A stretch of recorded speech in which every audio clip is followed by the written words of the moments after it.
আমি কি তোমার কাছে টাকা পাঠাইনি? তোমার বাপ আজ যে আমারে বলতাছে আমার টাকা এগুলো হয় না, টাকাগুলো জবাব দাও নাকি লেখা যে তোমার কাছে আমি টাকা পাঠাইছিলাম, আমার টাকা এগুলো করছো? কিসের টাকা?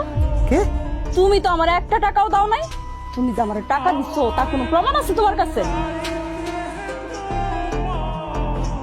আল্লাহর গজব পড়বো, আল্লাহর গজব পড়বো কেন? আমি বিদেশ যাওয়ার পরে আমি আমি আমি তোমার নামে অ্যাকাউন্ট করছিলাম, আমার আপন বাপ মার নামে অ্যাকাউন্ট করে যাই নাই। আমি তোমারে বিশ্বাস করছিলাম, আমি মনে করছি আমার আমার বউ লাগে একটা। সি সি সি সি কি কইলা তুমি?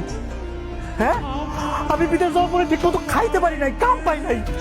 আমি যখন কাম পাইছি তখন একটা রুটি খাইছি, একবেলা খাইছি, সব টাকা তোলা করে তোমার অ্যাকাউন্টে পাঠাইছিলাম। আর এখন কইতেছো কিসের টাকা? কোনো টাকা পাঠাই নাই, নিজের বাপরে বাপরে বলাই নাই। এলাকার সবাইকে কইছি শ্বশুরটা আমি একটা বাপ পাইছি, সবাই আমারে কইছে, আমি কইছি না আমার বাপের চোয়া পুরুনি। এই প্রতিদান দিলেন আপনি? আমার মারও তো আমি আর তোমার মা করে ডাকি, আপনাদের তোমার মা মা করে ডাকছি আমি, আমার কাছে পুত কইতেন। আজকে এই ব্যবহার আপনি আমার লয়ে করতেছেন না? বাহ! কিরে ভাই, তোর তো আমি শালা মনে করি নাই রে, তোর তো আমি কোনো শালা করি নাই।